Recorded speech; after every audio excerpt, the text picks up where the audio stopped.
And welcome to the Hot Seat of College Football Show. I am Trent, your host, on our first snowy day of 2025. You can see it on the screen. I'll keep this up for a second, but I woke up this morning and I look outside my window and we all heard that there was going to be snow in Ohio, especially in the middle of Ohio, like near Columbus. And we actually got quite a bit of snow. Maybe not like too much, like the roads were fine. But there was snow all over my car. So yeah, that was cool. A nice little surprise. I'm actually going to turn this off because it's kind of annoying. Yeah, all right. No more snow. But we're going to talk about a lot of these games that happened over the weekend. We had a lot of... This wasn't the best slate. And I know everyone talks about how, like, whenever we don't have a good slate, it turns out to be the most crazy week. We were close. We were close with the two upsets, which will be the first two games we're going to talk about. And if you saw the thumbnail, you know what I'm talking about. But didn't have any major upsets, I think. Did we even have any? I mean, I guess Tulane won, but aside from, Wake Forest for Louisville, kind of. Yeah, so not too many upsets, really only in the ACC where there's a couple. And those were actually good games, especially that Louisville game was really good. That was probably one of the best games of the week, maybe. Well, maybe like top three, top five. But, okay, let us talk about some of these games. So let's start off with the one that I think everybody has been waiting for, and that's Virginia Wake. I'm joking. It's Indiana Penn State. So number 2 Indiana headed on the road to Happy Valley to face one of the saddest oh my God. I mean, I'm not going to say the saddest because if you saw college football in 2020 in the empty stadiums, but when kicking off for this game, the stadium was only like 85% full. There was empty slots everywhere, and maybe they filled out later. And I actually heard that later in the game, it turned out to be one of the loudest Penn State games in a while. That's what Joel Klatt said. Obviously, he calls a lot of those games. And there was a reason that I gotta know why. This was, obviously the stadium was loud probably for the Ohio State Penn State game last year in that pick 6. But like this was a good game, and we'll talk about the catch. But yeah, so Indiana survives 27-24. They had a 2-minute drive with no timeouts, or maybe like one timeout at the end. And they drive all the way down the field. The matchup predictor for this game what was it? So at the beginning of the fourth quarter, Indiana was at 94% chance to win. And then 10 minutes later, Penn State has a 92% chance to win. And then right after that, Indiana wins. This was an ugly game if you're looking for stat-wise. And we'll talk about the Heisman because I have a lot of opinions and a lot of emotion to get out, and I'll get them out for this game because it's been irking at me for the past 48 hours. But yeah, this game actually looked to be very similar to the Ohio State game. Indiana was up 17-7 at half, which was the same score as that Ohio State game at halftime. I mean, it was 17-7. C.J. Donaldson fumbled to 17-14.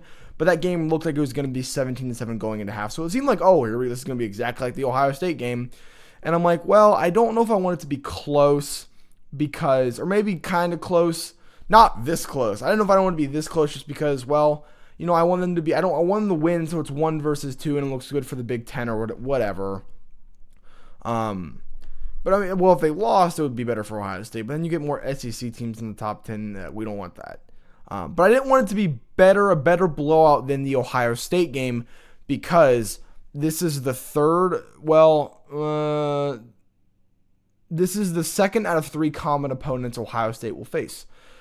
Indiana and Ohio State both faced Illinois. Indiana beat them by 50. Ohio State beat them by 18 or 24. It was 24, then it turned out to be 18. There's a garbage time touchdown. Both blowouts, but Indiana chose to run up the score. And then both of them faced this opponent. Ohio State blew them out way more. And Indiana, barely survived. And then obviously Ohio State faced Purdue, and Indiana will face Purdue as a rivalry game at the end of the season. Well, they'll win 70-0. So I didn't want Indiana to have 3 straight opponents that Ohio State faced, and they beat them all by more points than Ohio State did, because then you really have a chance. I mean, that's a pretty good argument to be number one, is that you have faced 3 common opponents and you've beat them by way more than Ohio State did. But obviously, a good thing that didn't happen. Penn State falls to 3-6, 0-6 in the Big Ten. I mean, I don't want to say Penn State's going to lose out, but I think they have Michigan State, Nebraska, and they face someone else on their schedule. Is it Rutgers? Yeah, Rutgers to end out the year. I'm not going to say they're going to lose out. I mean, look their 6 losses are to Oregon, at Iowa, at Ohio State, and Indiana. So 4 out of those losses are acceptable. At UCLA, West Coast game. And the only one that's like tells me they could lose out is that Northwestern game. Are they going to lose at Michigan State? I don't know. Michigan State's also 3-6. They're so bad. Nebraska at home, they don't have Dylan Raiola, so I think they could win. Ethan Grugmeyer's played better than at Rutgers. Kaliak Manis from Rutgers they've been a decent offensive team. Yeah, they're 5-5. I mean, they're putting up some decent points on some teams. Not really, but kinda. But, yeah, if you're looking at like stats, Grugmeyer was 22 of 31, 1 touchdown to 1 pick. He had 219 in the air. And then Mendoza, and tell me, this is a Heisman statistic, if you've ever seen one. 19 of 30, 1 touchdown, 1 terrible pick. I mean, maybe not a terrible pick, but it was like the worst timing pick, and 218 throughout the air. Give him the Heisman already. Shut up, Gus. Look, I like you. Gus, I loved you. Gus. You were my favorite. It was me, Gus Johnson, and Joel Klatt, and we're repping the Big Ten together, living happily ever after. And then I find out that I'm like, oh, Gus has really been slacking on some of these calls the past couple years. Then I find out you're an Michigan fan, and then you're giving Fernando the Heisman. Oh my, just whatever, Gus. Like I said this, and I don't even know what video I said this in. But I said I think it was when Alabama played, I don't know. There was a 3:30 game. And actually, was that week 1? I don't know. Maybe it was. Was that a week 1 video? I don't think so. But I would think Joe Tessitore is the best announcer in football right now. It is like Joe Tessitore, Chris Fowler. You can switch them at 1 and 2, then like maybe Gus at 3. I don't know. You talk about excitement. Eric Collins. That is a name you got. I think he is the Hornets basketball announcer. He does a lot of college football, especially for the Big 12. He is phenomenal. If you've seen the Baylor versus, I think it was Baylor versus UCF. Maybe it was UCF, and if you know the call, you know the call. He is. I love Eric Collins. And I cannot wait. Hopefully he becomes a bigger college football announcer. I know he's mainly a basketball announcer, but that would be awesome to see if he did football. So let's talk about this catch. So everyone's already crowning Fernando Mendoza the Heisman already, which is funny because I didn't know Fernando Mendoza played receiver. I didn't know Fernando Mendoza caught the ball and did the impressive thing. Because from my point of view, Fernando, yes, there was pressure and he got the ball out in time. That's not a Heisman moment. Also, it was third. It wasn't even fourth. It was like 3rd and goal. So they still had another try if it was incomplete. But the hard part of that catch came from the receiver. And now, I mean, this is all Gus. This is all Gus Johnson. Gus, I mean, maybe it's because he's a Wolverine fan. So, I mean, when he played Penn State, there wasn't any Heisman. I mean, you talk about a Heisman, no one's talking about this. Julian saying last week versus Penn State, that long throw to Jeremiah, there was pressure in his face. He threw that into double coverage perfectly, like 50 yards down the field with a blitz coming, or like 2 guys coming at his face. He wasn't hit as he threw, but he was almost hit as he threw. And that was against quarters. And I know a lot of you guys probably don't know what that is. Quarters is cover four. 4 high safeties covering a quarter of the field. That means cover 4 is specifically designed to stop deep. And you have cover 4, and then you have double bracket on Jeremiah. You have 4 high safeties and 2 guys specifically on Jeremiah, and he gets that throw out perfectly. That is the best. I mean, that's like, you're like, well, Jeremiah is super good, so it doesn't count. No, Jeremiah, like, what Jeremiah did was easy. He just caught the ball. The ball was placed perfectly. The hard part was getting that throw off. If that one thing, it was an unnecessary throw. You didn't have, like, you weren't desperate to throw that. He made a specific, like, choice, like, we don't need to, but I'm just going to take the shot. If it's underthrown, it's intercepted. If it's overthrown, that safety's going to come over and pick it off. Like, that is a Heisman throw. That is an NFL throw. And we're giving it to Mendoza for just throwing it. And the receiver did all the work. Amari Cooper. I want to make sure that's right. Is it Amari Cooper? Omar Cooper. Amari Cooper's an Amari Cooper is an NFL receiver. Omari Cooper made an incredible catch, and he's not getting any credit because Gus Johnson is telling everybody to give Fernando Mendoza the Heisman at the beginning of November. And it's honest, I'm looking at the Heisman. The Heisman, you're like, well, it's Julian Sand, Fernando Mendoza, Ty Simpson, Marcel Reed, Jeremiah Love, and Jeremiah Smith, and Haynes King. Those are your 7 Heisman contenders right now. And really, it's only going to be the quarterbacks. It's going to be Julian Sand, Fernando Mendoza, Marcel Reed, or Ty Simpson. And the beautiful thing about this sport is we have conference championships games, which means if everything goes right, which it's college football, but if it does, if it's just straight chalk for November for those 4 teams, which it could be, those teams are all going to be favored in the rest of their games. Marcel Reed and Ty Simpson are going to play each other. Whoever wins that game is going to be going to get the lift over the Heisman odds.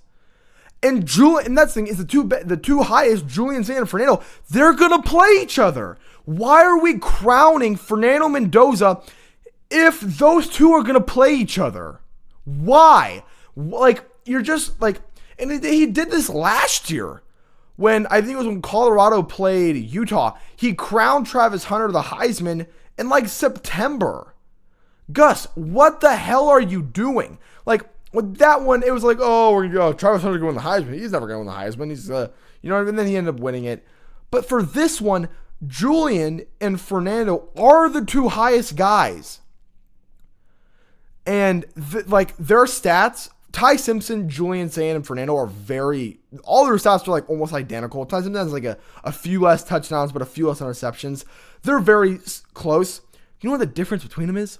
You have, like, Ty Simpson at 65% completion rate, which is okay. You have Fernando at 72, which is fine. I mean, that's actually really good. Like, 72% last year would have been, like, top 3. You know who Julian Sands is? 80%! 80 through 9 games. That is the highest in college football history. That has never happened, ever. Joe Burrow didn't do it. Bo Nix didn't do it. Cam Newton didn't do it. Bryce Young didn't do it. Shedeur didn't do it. Who else? Mac Jones didn't do it. Stetson Bennett never did it.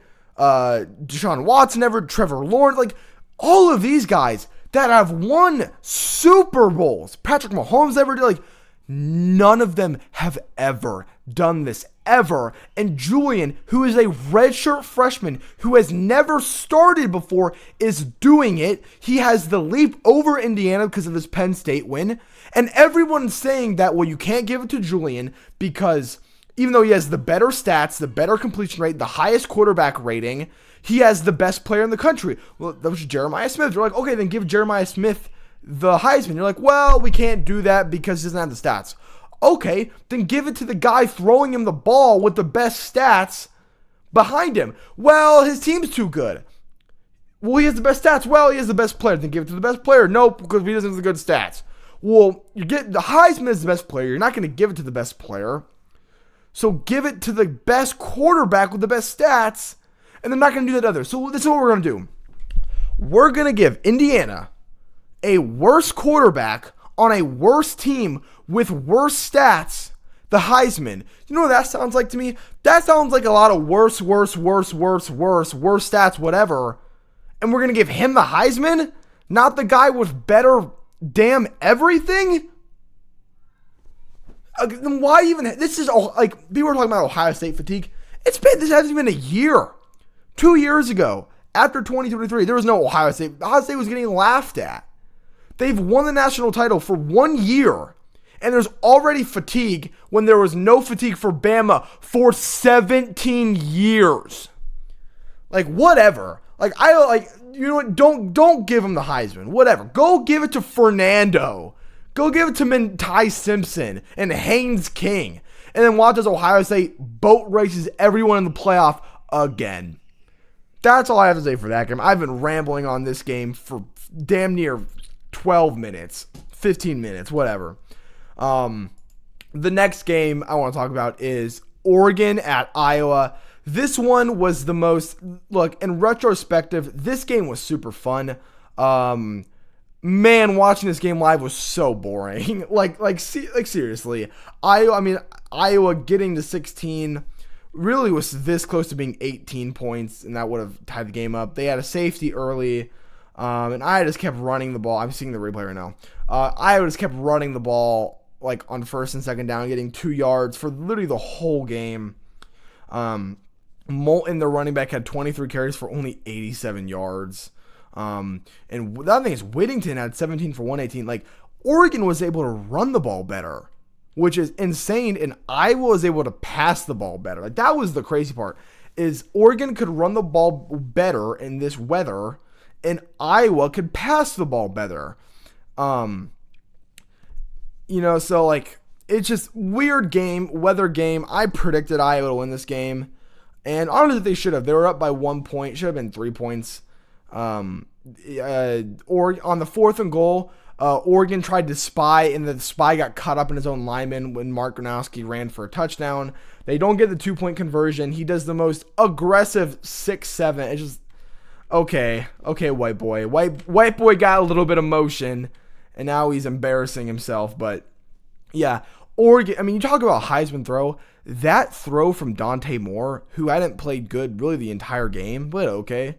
13-21 a pick and 112 in the air, had one of the most beautifully placed throws that got them in field goal range. And I was like, you know what, Oregon, I guess you deserve it. That was incredible.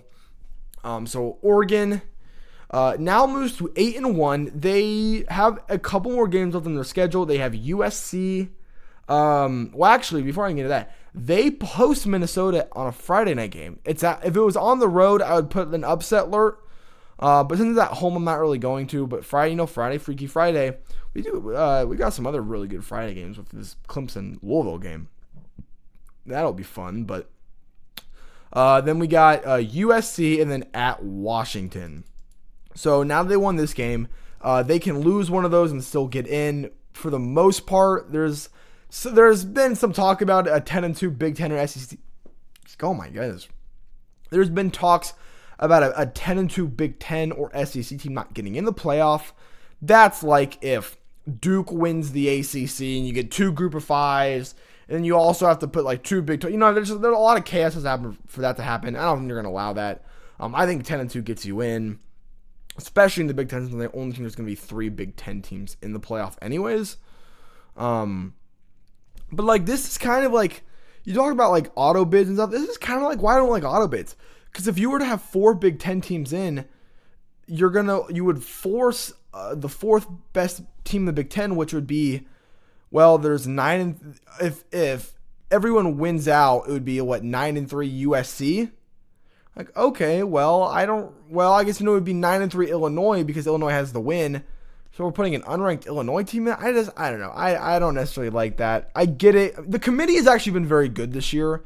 It's only been 1 playoff ranking. We're going to get into playoff ranking tomorrow, and I'll make a short about it. But, I don't know. I wish we could just have I wish it was a 14 team playoff, because then you have conference championship means something, because even if you lose, you don't get a bye. You have to win to get a bye. But like, I wish it was a 14 team playoff like the NFL and no auto bid, just straight 1 through 14. But that will never happen because the committee is always as biased or whatever. But yeah, Oregon pulls out 18-16. Iowa, unfortunately, your season is over. Still could go get to 9 wins. I think I know they have Nebraska left on their schedule. Yeah, at USC, Michigan State, and then at Nebraska. So got a couple hard wins. If they win out, which I think they're going to lose to USC. But maybe you could get to 9 wins. I think last year they had like 7 or 8 wins. So we get a decent season from Iowa. I did not expect as much from Iowa. So they've been a pleasant surprise. Let's go to the next game. Alabama hosting LSU. Look, this game bad. This game was so boring. I was so upset over the slate just because like it was so lopsided. Like my setup, I had my 2 monitors, a laptop, then my phone, because there were so many games on the 12 to the noon to 3:30 slot, the 3:30 to 6:30. But it was like Alabama, LSU, and then Navy, Notre Dame, and none of those games were good. The only good one was Louisville, Cal, and then I guess you could say maybe Virginia, Wake Forest. Bama wins 20-9. Ty Simpson played. He played good, 21-35, 277 and a touchdown. Not terrible, not good, just a decent day in the office. Nussmeier gets benched, so that's why. Van Buren looked fine. The reason why, Bama was favored by 10.5. They win by 11, so they cover by the hook. When it was 17-9, it was a 1-possession game, and LSU had the ball, potentially to go tie it. And Van Buren was in the game. I'm like, well, if this game is going to be tied. Oh my God. This game is going to be tied. Put Nussmeier back in the game. You're a veteran. I don't care. I feel like he's been playing bad because they've been hopeless. Now there's hope. Put him back in the game. They don't.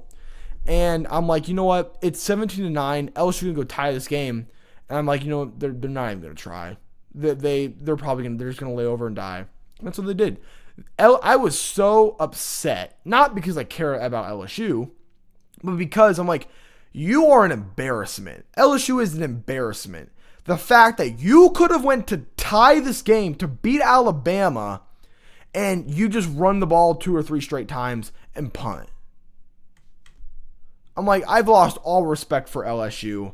That's literally all I have for this game. Bernard, 3 catches, 79 yards, whatever. Ryan Williams didn't really do much. The biggest thing I could tell from this game, man, LSU's got to do good defense. They do, but they didn't have Whit Weeks. But whatever. Man, y'all can't run the ball. Bama can't run the damn ball, which is so weird. We talked about last year how unphysical Bama looked, but at least they could kind of run the ball. Hill had 7 carries for only 20. You had 21 yards running the ball. At least last year you had Milrow to run.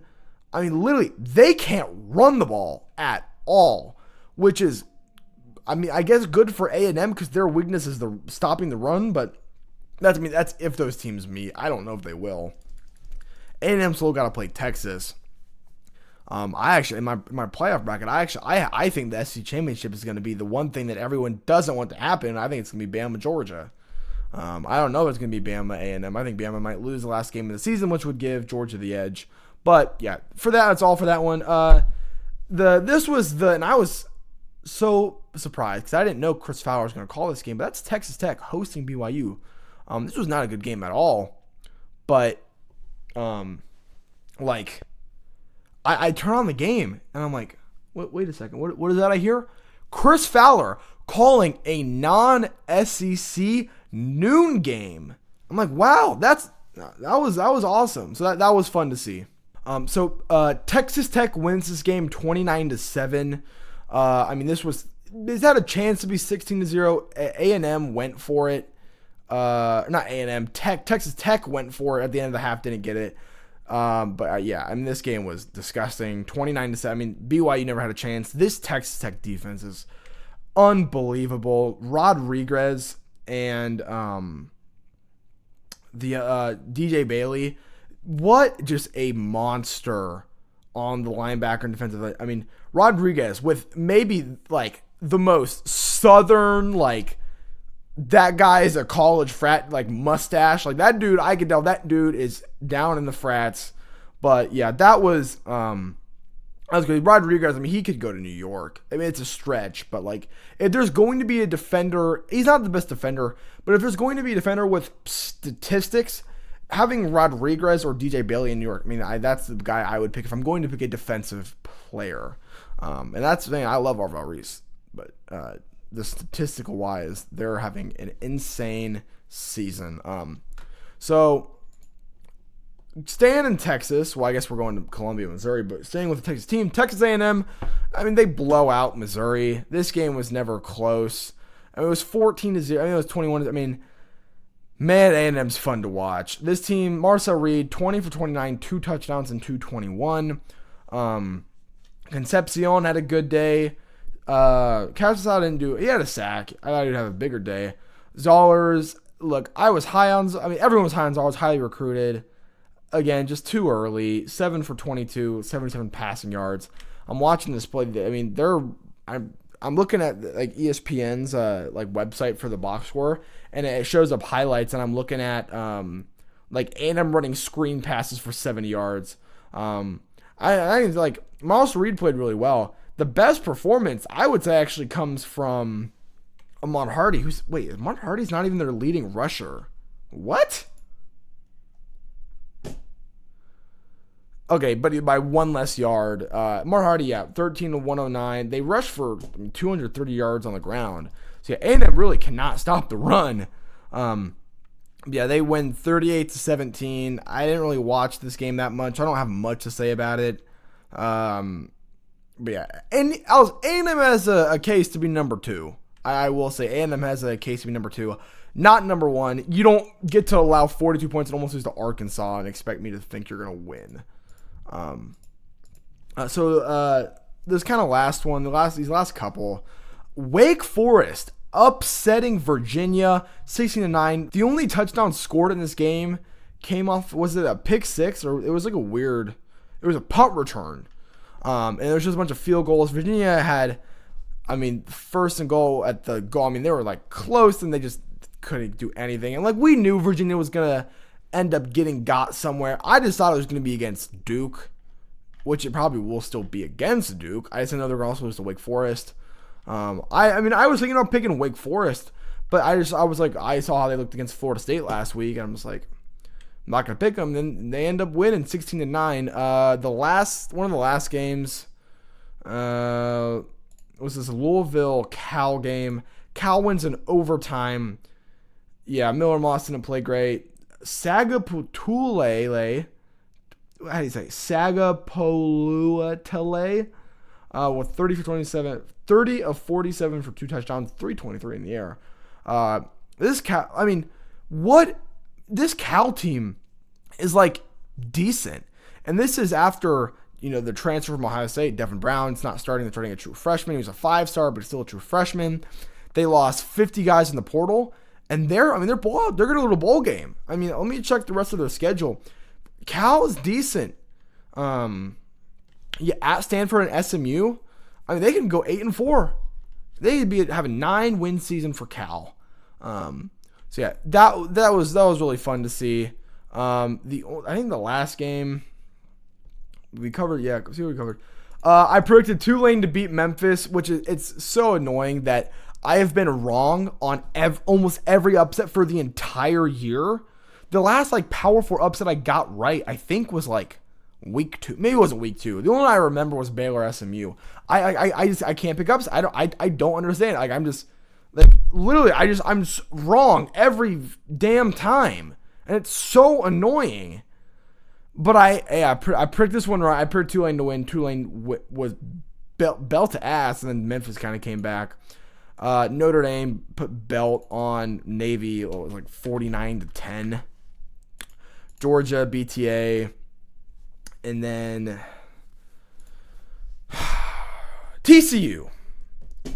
I don't even want to talk about. I don't even want to talk about TCU. Like I don't even want to talk about TCU. Y'all suck. Y'all suck. Josh, I was like gassing you guys up all week, and you just lay an egg against Iowa State. And oh my God, Oklahoma and Iowa State. I hate you guys. Every time I pick Oklahoma and Iowa State to lose, they win. Every single time I pick them to win, they lose. Every week. I'm like, I'm done. I'm not even like, do I even have an Iowa? Because I'll tell you, I don't care how big the game is. If there is another Iowa, I don't think there is. Iowa State, Kansas. I'm taking that game. I'm not calling that game. Nope, I'm done. Nope, I'm not predicting Iowa State games anymore. Y'all piss me off. Y'all decided to play like shit one day, then like we're gonna win the Big 12 the next game. And then TCU, oh my God, Josh Hoover. You had like 2 interceptions in the first quarter. And then like you're dominating. You allow a stupid ass touchdown. And then you're looking to score and then you fumble. I'm like, whatever, I give up. I mean, we could have went perfect. And Iowa sells, Virginia sells, and Iowa State. I mean, we could have had a perfect week.